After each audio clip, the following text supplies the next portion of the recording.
before. So why did you go home for lunch that day? I didn't. The day it happened, I was taking summer classes at Montgomery College.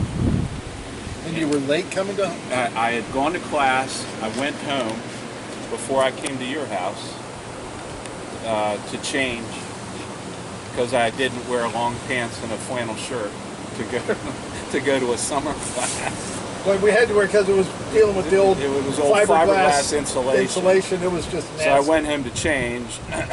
My mom had said when I left that morning to go to school that she and Missy, my sister, younger sister, were going to go out shopping, but she was going to drop my sister off at home.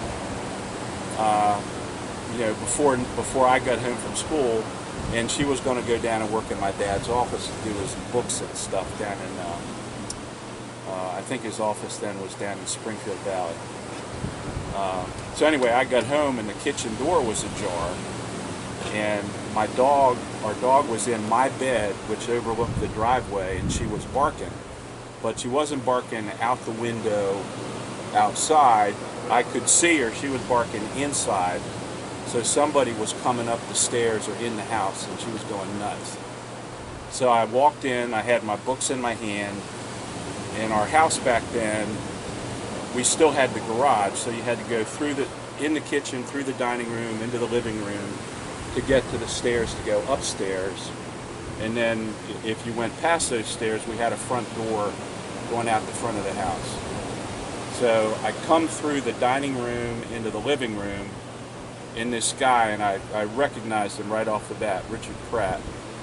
It comes down the stairs, and he looks at me, and he takes off toward the front door, and I took off after him, and we had a little cabinet or something, like an old antique washstand in the front hallway.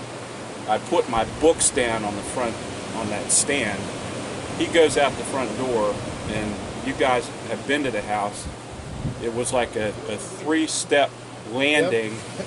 Going from the little sidewalk up to the door. And he ran down the stairs, and we had, I don't know, like a 20-foot wide flat spot, and then it was downhill to the sidewalk like 15 feet. And one of the classes I had just finished was a personal training class, and I was ripped. Only time in my life. You make a flying fucking leap. And I had been playing rugby for 2 semesters already, one at Maryland, well, all of them at Maryland at that point. So I didn't go down the stairs. I jumped off the stairs, and like 1 foot hit the ground, and then I'm like diving after him, and I caught him, and as we're flying off the hill down toward the sidewalk, I got him in a full Nelson. And we bounced once like at the bottom of the hill, and then I pile drove his face right into the sidewalk. It's like, bam! And it was like 12:30 in the afternoon, something like that. So I got him. Nobody, I look up and down the sidewalk, nobody on the street, nobody walking the dog, nobody moving trash cans, nobody driving by. And I'm like, oh shit, now I gotta, I say, empty your pockets. And he starts pulling shit out of his pockets, his wallet and keys and whatnot. And I said, stand up. So I take him back in the house, and the telephone was in the dining room on a table in the corner. So we go into the dining room, still got him in the full Nelson. I said, lay down on the floor, I'm calling the cops. And he doesn't do it. He was on something. I found out later he was on PCP. But he was like, at that point he was kind of out of it because he was dazed from having his face smacked into the sidewalk. Right. So he wouldn't lie down. So I went, bam, smacked his head right off the dining room wall. Said, now lie down. He didn't lie down. Bam, I did again. You know, he broke his nose, and he's bleeding. And I'm not a street fighter. Apparently he was, because he slipped his hand into his back pocket and pulled out a Swiss Army knife with a 5-inch blade on it. But he had it honed so that he could just flick it open with his thumbnail. And he flicked it open, and I said, lie down, and he didn't do it. And I smacked him off the wall a 3rd time, And he turned around and looked at me, and the pupils of his eyes just went from being out of it to like really intense, I'm gonna like kill you motherfucker kind of a thing. So he flipped around real quick and he stabbed me just to the left of my belly button. And I had an umbilical hernia surgery just 3 years ago to fix that. But so he flipped around and he did that, and I grabbed his wrist like this and pulled it out and smashed him in the face again. And every time I let go of the one hand, he'd reach over and move the knife to that hand, and then I'd have to grab that. So like that was the only one that got me. The other 5 or 6 were all superficial, like in the hand. He got me once right here, just went through the fat and the muscle, skin right here. And I thought you were 7 steps. That's what I heard. It was like 5 or 6. And then the last one though, we're just going, he's switching hands, I'm clutching him in between the switching hands. And the last one, he stabbed me in the head. And the blade scraped the bone just to the left of this. I felt it, I heard it. It was weird. But it was a face wound, head wound, and it bled like a son of a bitch. Yeah. All the other ones were like, little spots here and here. So when he did that, by that time we had like gone from the dining room into the kitchen and knocked a whole drying rack full of dishes and glasses and knives onto the floor. It was all broken on the floor. And I looked down real quick, and there was a butcher knife like on the floor right between his legs. And it was like, part of me, it's like, I want to pick it up and just like, gut him. But if I do that, then he's going to have a free shot, at my back or the back of my head. So I just pushed him away and backed up to the basement door and shut the door. And he took off, ran through the house out the front door, took off. And by then I'm beginning to feel a little bit woozy from, loss of blood in my stomach.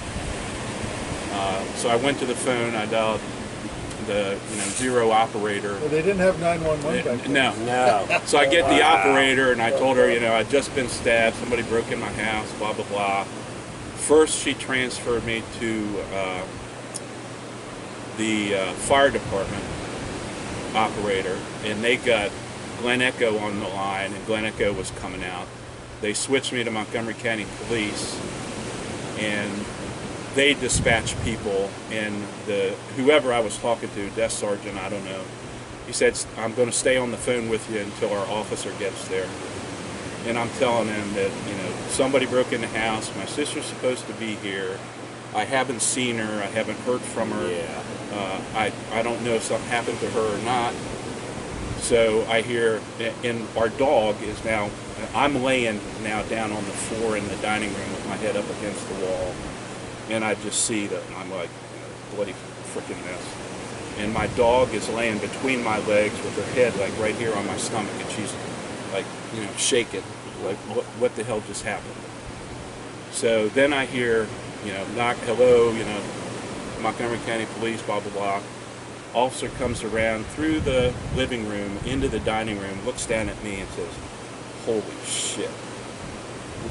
And he gets on his radio and he called and said, I don't know, we might need, BCC rescue squad. This doesn't look good. And he goes, is there anybody else here? And I said, my sister's supposed to be here. I don't know, go check upstairs. I haven't seen her or heard from her. So he goes upstairs, nobody upstairs. Comes down and said, well, go check the basement. Maybe she's hiding down there. He went down there, nobody there. Glen Echo Fire Department comes in, and they walk around, they do my vitals, and they go, we need Bethesda rescue squad. We can't transport him. He's a trauma case. Like, right in front of me. Like, he's a Thanks a trauma lot. case. Yeah. Stupid. So then, now we got to wait for BCC to show up. In the meantime, they got me all ready on the gurney just to go from there. Like, into the BCC squad in Suburban Hospital, and they're wheeling me out of the house, and all I see is cops up and down. Oh yeah. Cromwell Oh, by the way, the guy's Ramsgate. name is. Well, I told him that. So on the way to the hospital, I don't know if I ever shared this before. You know, those guys all wore white shirts, and you know, I'm hooked up to everything. And the guy goes, "How are you feeling?" I go, "I'm feeling nauseous all of a sudden, like I'm going to throw up." And all of a sudden, I go, bright, you know, dark blood from my stomach, like all over his shirt. I mean, like from here to here. And he had gloves on, but they weren't wearing masks or any of that kind of stuff. And I said, "Oh, man, I'm really sorry. I apologize." And he goes, "That's all right. Yes. It's not the first time it's happened. It's okay." Yeah. So I did. They did the surgery. I think I was in surgery for 4 or 5 hours, something like that. Well, I guess I remember the story a little differently, but I know you were late. You were supposed to be there. I was late, and you so came I said, to look at. Fuck it, I'm going to go find Gerry. He's not answering the phone. I don't know what's going on. And I get over to your neighborhood, and there's cops everywhere. Oh yeah. I mean, there's. I'm like, what? What Gerry do now? Exactly. Well, they flagged me over, stopped here, and I was like, "What are you doing?" Like, my buddy Gerry's late for being in my house. Parky, you need to come tell you. Boom, boom, boom. They told me what's going on. I was like, holy shit. And I go running to the hospital, and that's when I called my mom and dad. It was scary. Yeah, I remember when they wheeled me out of surgery, I saw you and Dave and my mom and dad. I mean, I was crying. I was like, I was shaking. I was like, what the hell just happened? And then they took me up to ICU, and when I came to, there were 2 Montgomery County detectives there with like 4 books of mugshot pictures. I don't need that. I know the guy's name. I told him. I said, "I know the guy who stabbed me. I recognized him right off the bat, but he doesn't know I recognize him because, you know, I was going to keep that to myself." And I said, "His name's Richard Pratt. His parents live over there off of, you know, Sagamore Road, back down there toward Sycamore Store, somewhere in there. And he got expelled from Little Flower Grade School for stabbing one of our classmates in the hand with a ballpoint repeat offender, pen." really? What do you know? Really? Imagine that. Yeah. Yeah. I remember the kid from high school. He was just a sad case. Yeah. Just a sad. I mean, the guy was screwed up. Yeah. So they said, "Okay, so we want you to pick them out." So I'm going through all the mug shots in the book. Nope, not in this one. Nope, not in this one. Oh, there he is. That's him, Richard Pratt. Are you sure? Yeah. And they asked the nurse, "Is he still on, you know, painkillers and all that other kind of stuff?" "Oh yeah." So okay. You gotta be. Yeah. You gotta be lucid before they. Right. So they come back the very next morning. They've rearranged the pictures in the books. Okay. They've moved them around. And I go through and I find him. Said, "Yep, that's him, Richard Pratt." I'd say, "You're sure?" I said, "Yeah." Yeah. So they went and they grabbed him and they arrested him, and he got, whatever judge did the bail hearing set the bail really low. He got a bondsman. They only have to put up 10%. Yeah. And he was out. He was, I remember that. He really fucked up. Kind of shocked. I was like, thank you. Stab somebody and you're out on the street the next day. Literally the next day. Yeah. So I was in suburban ICU for about 20 hours or so, maybe a little longer. And then they moved me downstairs to a regular room, and the detectives were in and out every day with the photo albums, just making sure. And I picked out the same guy every single time. And there was one other guy I saw in there that also I went to Little Flower with, Kevin Corkery. You guys, I know these names. Probably know Kevin Corkery. Yeah. Well, apparently he had a mug shot for something. You know, it was probably stealing or something like that. Hey, I recognize this one, but he's not the one. Yeah. I know him. I know him. That's Kevin. I know him too. He was in our class in second grade at Little Flower, but he's not the guy. Wow. But anyway, nice. So altogether I was in suburban for 10 days. Wow. The day before I go to get out, the detectives come and said, well, your boy, at this point they kept referring to him as my boy. Your boy got out of jail. You know, he was got out on bond or bail, and he skipped town. No shit. But we're looking for him. So, you know, we get home, you know, everything's cool, and it's like, I don't know, 8 or 9 months. Now I've transferred to Mount St. Mary's, so I'm living in Carroll County, going to college in Frederick County, and Mom gets a call from the detective saying, oh, Mrs. Cobb, we got your son's, we heard about your son's attack or whatever. He's been arrested in Texas. Apparently he's messed with the wrong boys down there. Oh. And it's like, well, what did he do? He went down there, he went to some cowboy bar, got all liquored and drugged up, and pissed off a couple of local cowboys He was beating who his didn't care ass. for that shit. Uh-huh. And they went outside, and they were waiting for him with a baseball bat and a 2x4. Nice. Shit. And when he came out, I love red stumbling and whatever, they beat the living crap yeah. out of him. They Poetic broke an arm, justice. a leg, a couple ribs. Paybacks a He bitch. went. They took him to the hospital, and that's when they found out that there was a fugitive warrant on him Out of Maryland. from Maryland. Gee, what and a they fucking and they shame, called man. Montgomery County Police Department, and they said, "Hell yeah, we want to extradite him back here." And they said, "My partner and I are on the way to Texas to go pick him up and bring him back." That is awesome. So Good. they did. They brought him back, and you know, Attempted fucking murder. the rest is history. He got the hanging judge of Montgomery County. He got well, the charges were dropped or not dropped, lowered.